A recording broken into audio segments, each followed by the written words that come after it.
Hello everybody, this is Maniac for Bricks, and I am here today with set number 2516, Ninja Training Outpost. This is a LEGO Ninjago set from 2011. Has 45 pieces, 1 minifigure, ages 6 to 12, and originally retailed for $4.99.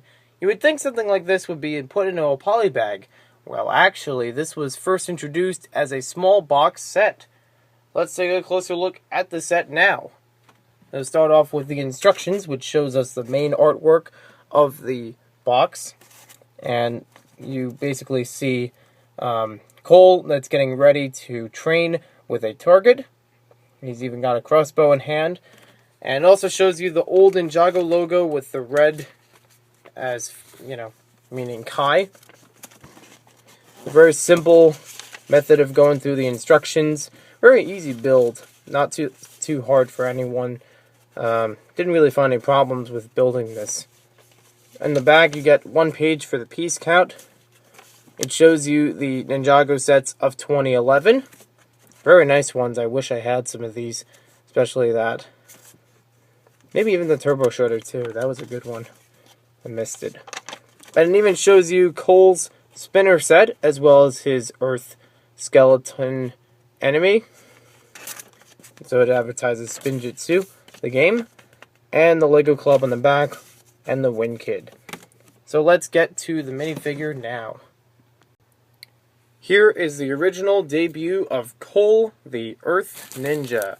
This is the first time that we get him in all of the Ninjago theme, and it is actually the cheapest way to get him in any set. I don't think even any poly bags have him in this form. This is the original version that we've seen before, and he's included in a couple different sets in this way. He's also, if I'm correct, this is also the same suit that he has when he's in the Kendo Ninja form, because that's just a training, and underneath the outfit they have the same uniform. There's a look at him from the back, no back printing, although it would have been mainly covered up with the ninja mask and whatever item you put onto it. You could fit any item on there, and the instructions encourage that you put on the crossbow, the bow and arrow. So let's take a look at this.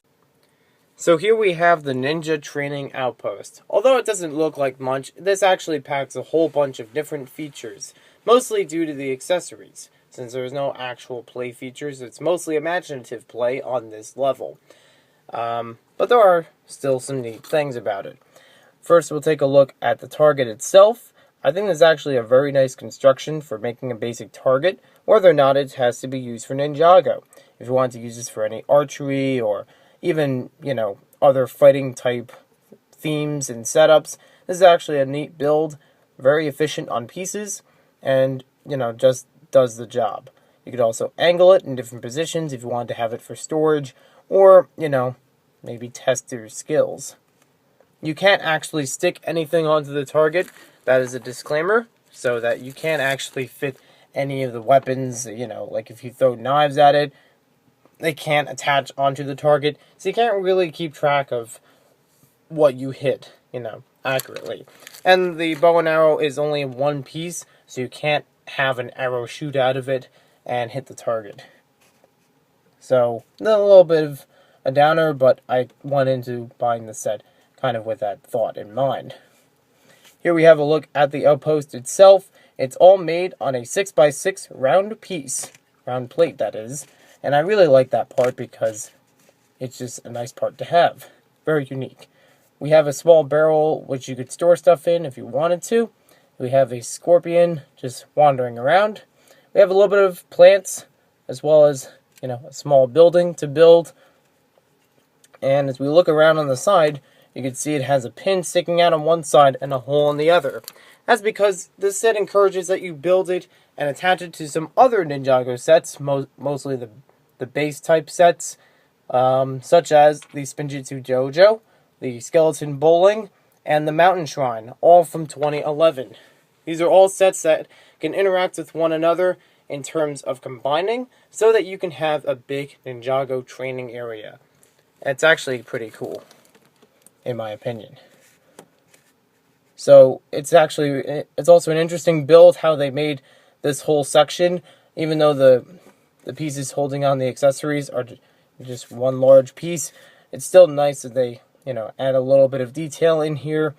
They also had a small lantern, and you have the accessories, which you can attach to Cole.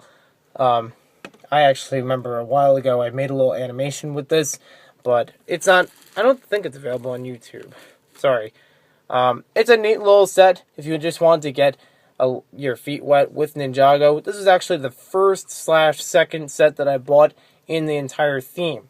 And I say first and second because at the same time I also bought the Sensei Wu spinner set.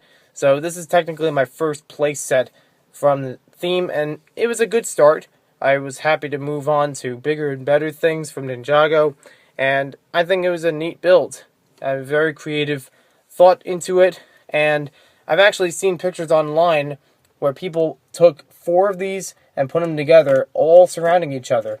So in theory, if you had 4 of them and you had the 4 ninjas, you could have each of them with their own weapons and training in the same area to make that outpost a little bit better. So thanks for watching this video. Hope you guys enjoyed it, and we'll see you next time with more LEGO set reviews.